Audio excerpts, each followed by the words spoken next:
बात करेंगे मध्य प्रदेश की रायसेन की उदयपुरा विधानसभा सीट की।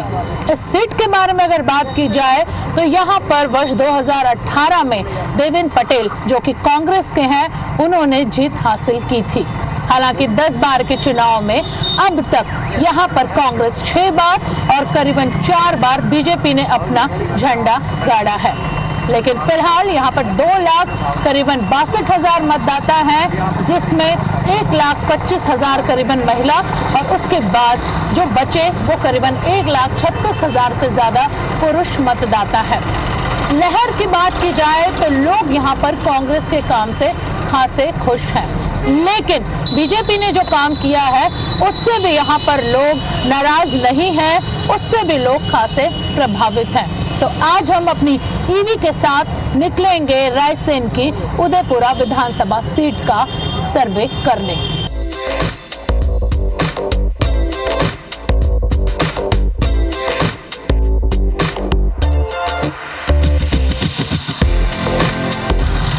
ईवी टू ईवीएम में स्वागत है एक बार फिर IBC 24 के दर्शकों का। आज का सफर शुरू होने जा रहा है रायसेन की उदयपुरा विधानसभा से और इस वक्त हमारे साथ मौजूद है भारतीय जनता पार्टी के उदयपुरा सीट से जो प्रत्याशी हैं नरेंद्र शिवाजी पटेल। आप देख सकते हैं मेरे साथ मौजूद हैं, मेरी ईवी में वो मौजूद है और साथ बैठे हुए हैं। तो शुरू करते हैं बातचीत का वो दौर। स्वागत है आपका IBC 24 में। धन्यवाद जी। इस बार पार्टी ने आपको उम्मीदवार के तौर पे उतारा है, क्या लगता है कि पार्टी ने आखिर आप पर भरोसा क्यों जताया? देखिए, भारतीय जनता पार्टी का जिस तरह से पूरे देश के अंदर एक जनता के बीच में स्वीकार्यता बनी है, नरेंद्र मोदी जी के नेतृत्व में 2 बार भारतीय जनता पार्टी केंद्र में पूर्ण बहुमत के साथ सरकार बना चुकी है और मध्य प्रदेश में भी लगातार 2003 के बाद सरकार बना रही है। तो निश्चित रूप से मैं भी एक छोटे कार्यकर्ता के रूप में बहुत लंबे समय से भारतीय जनता पार्टी से जुड़ा हुआ हूँ। अब एक ये पीढ़ी परिवर्तन का दौर था हमारे क्षेत्र में, उसके नाते मुझे लगता है कि भारतीय जनता पार्टी ने एक कार्यकर्ता को ये मौका दिया है। आपको लगता है कि जो मौका पार्टी ने दिया है, जो भरोसा जताया है, वो कारगर साबित होगा? क्योंकि अगर इस सीट की बात की जाए तो कांग्रेस की ये सीट है, 2018 में यहाँ पर 8,000 के वोट से देवेंद्र पटेल जीते थे। और लहर की अगर बात की जाए तो ना इस बार ऐसा कहा जा रहा है कि किसी भी राजनीतिक दल की बहुत ज़्यादा मध्य प्रदेश में लहर हो, चाहे वो बीजेपी हो या फिर कांग्रेस, और बीजेपी का चेहरा भी अभी फिलहाल यहाँ डिसाइड नहीं है। तो क्या लगता है कि ऐसी क्या बातें होंगी जो जीत का सेहरा इस सीट से बीजेपी के सिर बांधेंगी? देखिए, निश्चित रूप से उदयपुरा विधानसभा सीट में भारतीय जनता पार्टी 2018 में 44,000 मतों से जीती थी, लेकिन पिछली बार जैसे कांग्रेस ने 972 झूठे वादे करके, कर्ज माफ़ी जैसे वादे करके किसानों को जो लुभाने का काम किया था, उसके कारण से हम यहाँ पर छोटे से मार्जिन से हार गए थे। लेकिन मेरे को लगता है जिस तरह की एंटी इनकम्बेंसी विधायक के खिलाफ है, विधायक ने पिछले 5 वर्षों में कुछ किया नहीं, जब उनकी सरकार रही तब भी वो कोई भी काम कराने में असफल रहे। तो मेरे को इस तरह से लगता है कि भारतीय जनता पार्टी की जो मध्य प्रदेश की सरकार है, केंद्र की नरेंद्र मोदी जी के नेतृत्व में जो सरकार है, उसके कारण जनता का रुझान भारतीय जनता पार्टी की ओर है। वो बहुत भारी संख्या में भारतीय जनता पार्टी को समर्थन देने वाले हैं। जातीय समीकरण यहाँ पर बहुत अहम है। किरार समाज के वोट ज़्यादा हैं और उसके बाद ब्राह्मण, SC। लगता है कि जातीय समीकरण का भी फायदा पार्टी को यहाँ पर मिलेगा, या फिर जो योजनाएं सरकार ने बनाई हैं, चाहे लाडली लक्ष्मी हो या अन्य योजनाएं, उनका फायदा पार्टी को उदयपुरा सीट पर बीजेपी के खाते में जाएगा? देखिए, निश्चित रूप से मेरा तो सोच बिल्कुल स्पष्ट है कि भारतीय जनता पार्टी की जो केंद्र की सरकार नरेंद्र मोदी जी के नेतृत्व में गरीब कल्याण का महाअभियान चला रही है, मध्य प्रदेश में जो शिवराज सिंह जी चौहान के नेतृत्व में लगातार काम हुए हैं, उसके कारण उदयपुरा विधानसभा के मतदाता भारतीय जनता पार्टी को समर्थन देंगे।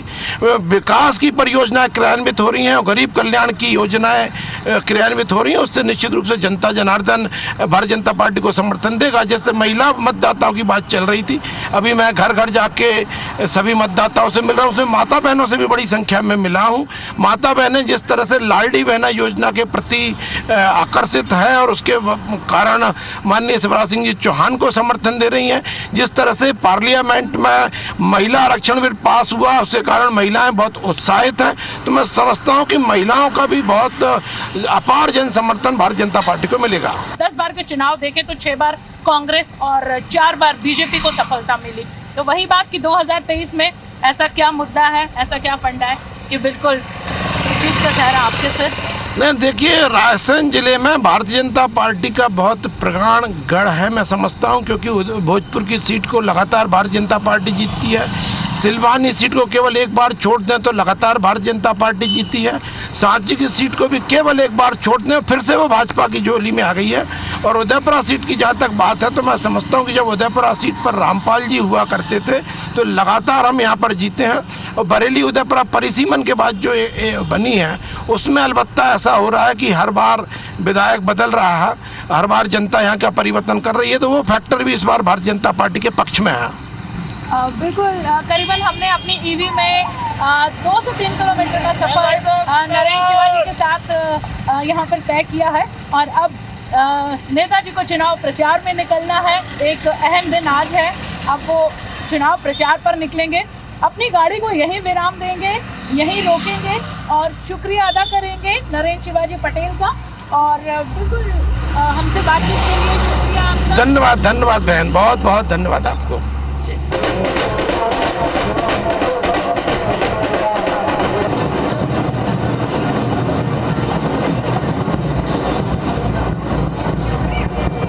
बीजेपी प्रत्याशी के बाद अब ईवी टू ईवीएम में बारी है कांग्रेस प्रत्याशी की। उदयपुरा से कांग्रेस के प्रत्याशी देवेंद्र पटेल इस वक्त हमारे साथ मौजूद हैं, लगातार जनसंपर्क में है और आज ही नामांकन भी उन्होंने भरा है। तो अब आगे की बातचीत कांग्रेस प्रत्याशी देवेंद्र पटेल जी से। देवेंद्र जी, स्वागत है आपका IBC 24 में। और उदयपुरा विधानसभा में IBC 24 की टीम पहुंची, लोगों से बात की तो जन जन का पग पग का नेता उन्होंने आपको बताया है, ये भी कहा है कि बहुत किसान हितैषी नेता हैं आप, क्या कहना चाहेंगे? निश्चित है कि उदयपुरा विधानसभा में मेरे कांग्रेस रूपी परिवार से मेरा संबंध है। पूरे मेरे उदयपुरा विधानसभा में भाई और के रूप में मैं हमेशा बेटा के रूप में हमेशा रहा हूं और पूरी विधानसभा की जनता का बड़ा प्रेम स्नेह मुझे 5 सालों में मिला है और मैं जनता के हमेशा बीच में रहा हूं। इसलिए आज इतने लोग मेरे साथ हैं, जो जनसैलाब उमड़ा है उसी का कारण ये है कमलनाथ जी की नीति और मेरे भाईचारा और सबके सद्भाव के साथ बीच में रहा, इसलिए आज इतने लोग मेरे साथ हैं। तो 4 विधानसभा सीटें यहाँ पर हैं, एक पर कांग्रेस का कब्जा है। पिछली बार आपने करीबन 8000 वोटों से बीजेपी के उम्मीदवार को यहाँ पर हराया था। क्या लगता है इस बार कांग्रेस को कितना फायदा मिलेगा? पिछले 5 साल में आपने जो काम यहाँ पर किया है, जनता आपके सिर ताज पहनाएगी? निश्चित बात है, जो माहौल मुझे दिख रहा है, जो गांव-गांव जा रहा हूँ, जो मैं कांग्रेस के परिवार के बीच में रहा हूँ और जो मैंने इस क्षेत्र के विकास के लिए काम किया है, तो मुझे लगता है कि 8001 वोट से जीता था तो मैं दुगनी वोट से फिर से जीत के आऊँगा। ऐसा मुझे हर गाँव में जहाँ जिस पोलिंग के पास जाता हूँ वहीं से मुझे बहुत आशीर्वाद प्राप्त होता है। निश्चित है कि वो अधिक से अधिक बहुमत से मुझे यहाँ से जीत हासिल होगी। देवेंद्र जी, एक बात आपसे जानना चाहेंगे कि जिस तरह बीजेपी ने कई ऐसी योजनाएं चलाई, चाहे लाडली लक्ष्मी हो, सिलेंडर की बात हो, बच्चों के एजुकेशन की बात हो, फ्री में कुछ योजनाएं ऐसी हो, उन योजनाओं को देख लगता है कि वो गेम चेंजर बीजेपी के लिए साबित होंगी और लोग ज़्यादा जो है झुकाव बीजेपी की तरफ है। ऐसा कांग्रेस के ऐसे क्या मुद्दे हैं, ऐसे क्या काम हैं कि आपको ऐसा लगता है कि बीजेपी की योजनाओं के बावजूद कांग्रेस को ही लोग यहाँ पर मौका देंगे? निश्चित बात है, कांग्रेस सरकार जो 15 महीने की माननीय कमलनाथ जी की सरकार रही, कमलनाथ जी के वचन पत्र रहा, उसमें लोगों को बहुत विश्वास रहा। चाहे वो किसानों की ऋण माफ़ी हो, चाहे बेटी की कन्यादान योजना हो, चाहे हमारी वृद्धा पेंशन हो, ऐसी चाहे बिजली के 250 रुपये महीने 1600 रुपये महीने में उसका हो, तो निश्चित एक विश्वास मध्य प्रदेश में कमलनाथ जी के लिए मध्य प्रदेश में कायम है। और वो विश्वास इसलिए कायम है कि जो 15 साल में जो नहीं किया, जो कमलनाथ जी ने 15 महीने में करके दिखाया है और उनके वचन पत्र में उन्होंने जो कहा है वो करके दिखाया है। तो निश्चित है कि 2018 में जब माननीय मुख्यमंत्री कमलनाथ जी बने तो उनकी धोखे से सरकार गिराई दी गई। अल्पमत सरकार थी तो धोखे से सरकार गिराई गई, धन बल से सरकार गिराई गई। लेकिन आज उनके 101 जो वचन पत्र आए हैं उनमें बहुत मध्य प्रदेश की पूरी जनता उन पर विश्वास करती है और विश्वास करेगी, और करने के बाद में निश्चित है कि 150 से ऊपर कमलनाथ जी फिर से जीत के आएंगे, वहाँ मध्य प्रदेश में कांग्रेस की सरकार बनेगी। उदयपुर एक इकलौती ऐसी सीट है जहाँ पे कांग्रेस के रायसेन जिले से विधायक हैं। इन 5 सालों में आपने ऐसा क्या काम किया है और लोगों से क्या वादा है कि अगर वो आपको चुनते हैं तो ऐसा क्या काम है जो नहीं कर पाए, अब अगले 5 सालों में वो आप करेंगे? मुझे मध्य प्रदेश में कमलनाथ जी की सरकार में काम करने के लिए मौका मिला। निश्चित है, मैंने यहाँ बिजली में 140 करोड़ रुपए सैंक्शन कराए, 9 सब स्टेशन है, 27 5 MVA के, 132 KVA सब स्टेशन, फिर 33 KVA की सब स्टेशन है। और मैंने यहाँ हमारी बरेली में कॉलेज के लिए कॉलेज की 15 महीने में कॉलेज की बहुत बड़ी भवन, उदयपुरा में बहुत बड़ा भवन, और इसके बाद में SDM ऑफिस उदयपुरा में, देवरी में तहसील का दर्जा दिलाया, देवरी में नगर पंचायत कराई। और ऐसे मैंने चाहे वो हमारे स्वास्थ्य के क्षेत्र में हो और शिक्षा के क्षेत्र में हो, अल्प समय में जो मैंने काम किया वो भारतीय जनता पार्टी के पिछले लोग 20 साल में भी काम नहीं कर सके। लगता है एक आखिरी सवाल की ये जीत कांग्रेस की एक तरफा होगी या कांटे की टक्कर होगी? निश्चित है कि ये एक तरफा जीत है। 8001 से जीता था, मुझे लग रहा है मैं उससे दोगुने और तिगने मतों से जीत के आऊँगा। यहाँ विधानसभा की जनता की सेवा करने के लिए फिर से मुझे अवसर मिलेगा। EV to EVM में हमारे साथ रायसेन जिले की उदयपुरा विधानसभा से कांग्रेस प्रत्याशी और ये विधायक भी है देवेंद्र पटेल, उन्होंने हमसे बात की, तमाम चीज़ें यहाँ पर उन्होंने बताई और बिल्कुल उन्होंने तस्वीर साफ की कि जो 5 साल में उन्होंने काम किया है ये वही भरोसा है, ये वही विश्वास है कि जनता उन्हें एक बार फिर मौका देगी। लेकिन फिलहाल इंतज़ार करना होगा हमें 17 नवंबर का कि जब मतदान होगा और जनता अपने मत का प्रयोग यहाँ पर करेगी।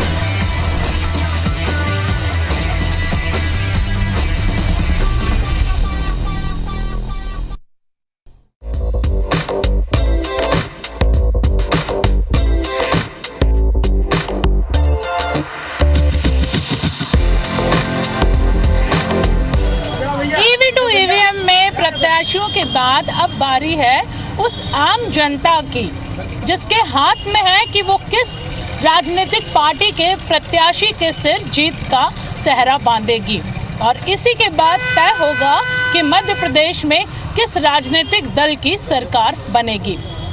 उदयपुरा विधानसभा सीट में हम पहुंचे हैं। सियासी समीकरण क्या है ये आम जनता है, इनसे जानेंगे हम। लोग हमारे साथ मौजूद हैं जो उदयपुरा के ही रहने वाले हैं। क्या लगता है इस बार कांग्रेस या बीजेपी?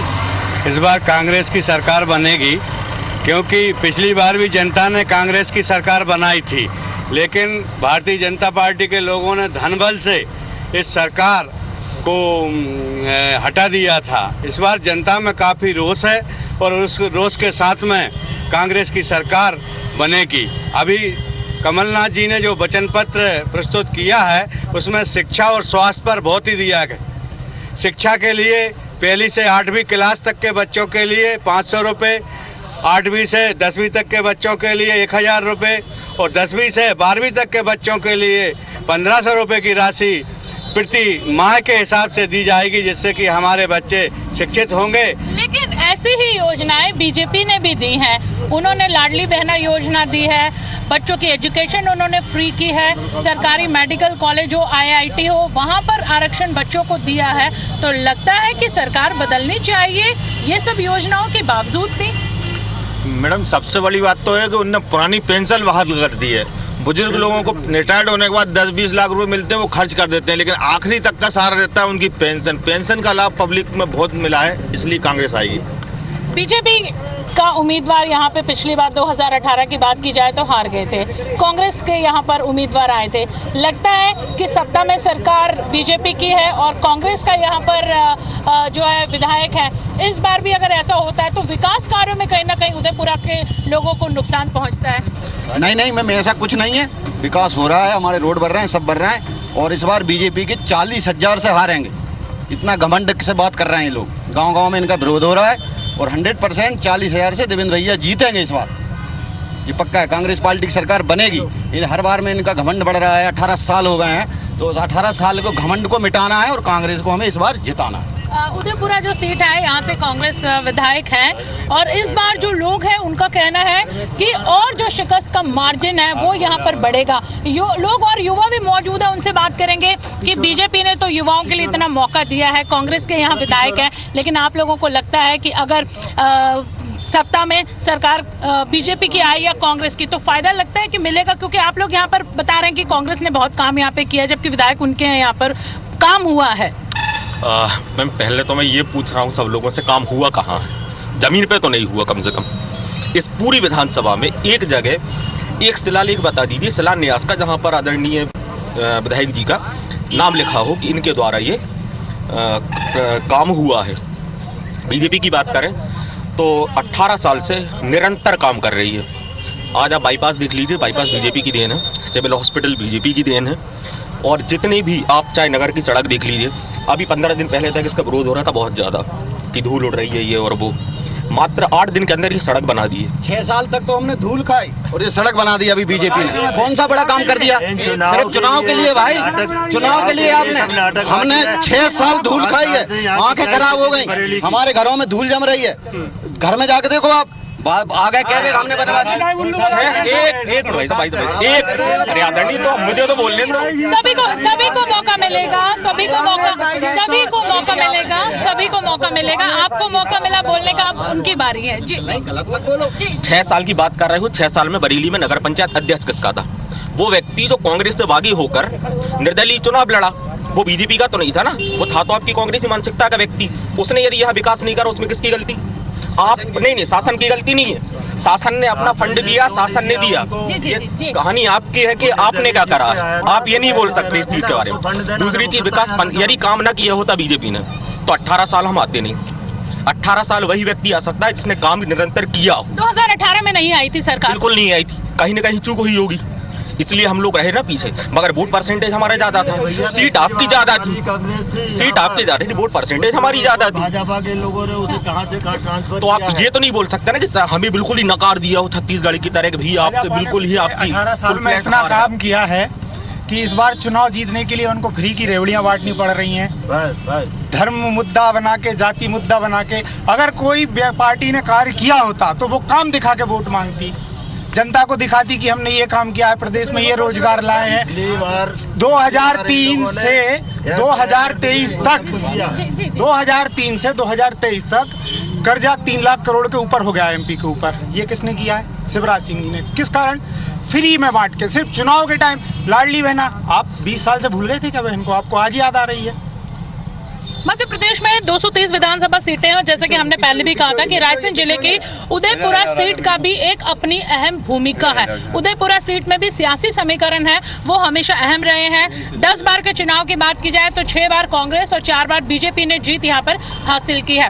वर्तमान की अगर बात की जाए तो कांग्रेस के विधायक यहाँ पर हैं और ज्यादातर अगर लोगों की बात की जाए तो उनका कहना है कि कांग्रेस के विधायक होने के बावजूद सत्ता में भले ही बीजेपी की सरकार थी लेकिन विकास कार्य यहाँ पर हुआ है। लेकिन इस बात से भी इनकार नहीं किया जा सकता कि यहाँ पर बीजेपी को सपोर्ट करने वाले लोग भी हैं। उनका कहना है कि 2018 में चूक हुई थी और उसी की वजह से शायद सरकार सत्ता से चली गई थी, लेकिन दोबारा उपचुनाव के बाद सत्ता में सरकार आई थी और इस बार एक बार फिर मौका मिलेगा। हालांकि बीजेपी की सरकार ने भी लोगों को खासे पिछले 4 महीने अगर नजर डाली जाए तो कई ऐसी योजनाएं सरकार ने शुरू की हैं, लेकिन लोगों को कहना है कि वो मुफ्त की रेवड़ियां हैं। आखिर क्यों लग रहा है कि वो मुफ्त की रेवड़ियां हैं? फायदा तो मिला कि पिछली बार इन्होंने गैस सिलेंडर और पूरा चूल्हा दिया था, उसके बाद उन्होंने बंद कर दिया। अब आप अपने हिसाब से भरवाइए, जो 1100 रुपये में मिल रहा था वो जनता कहाँ करेगी? आपने चुनाव के लिए गैस सिलेंडर और चूल्हे वगैरह सब गरीबों में बांट दिए, उसके बाद किसने दिया? रायसेन की इस उदयपुरा सीट की बात की जाए तो करीबन 2,62,000 यहाँ पे मतदाता हैं और इसके साथ ही यहाँ पे महिलाओं की संख्या करीबन 1,25,000 और पुरुष मतदाताओं की संख्या करीबन 1,36,000 है। जनता की राय यहाँ पर हमने ईवी टू ईवीएम में सुनी। लोगों का कहना है कि कांग्रेस के विधायक ने बेहतरीन काम किया है, विकास कार्य किए हैं। बीजेपी के भी हालांकि यहाँ लोग समर्थक हैं वो मौजूद हैं, लेकिन कहीं ना कहीं जो लोग हैं, ज़्यादातर जो लोग हैं, उनका ये कहना है कि अगर कांग्रेस को मौका मिलता है तो जाहिर सी बात है कि विकास ज़्यादा होगा।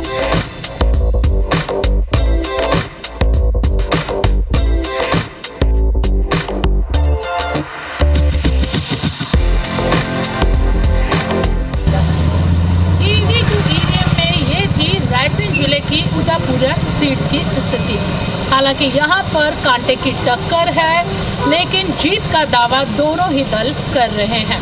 देखना होगा कि अब 17 नवंबर को किस तरफ किस करवट ऊँट बैठेगा। तो फिलहाल इंतजार 17 नवंबर और उसके बाद 3 दिसंबर का। कैमरामैन दीपक पाटीदार के साथ EV2 EVM में IBC 24 भोपाल से, विधानसभा उदयपुरा से हरप्रीत कौर।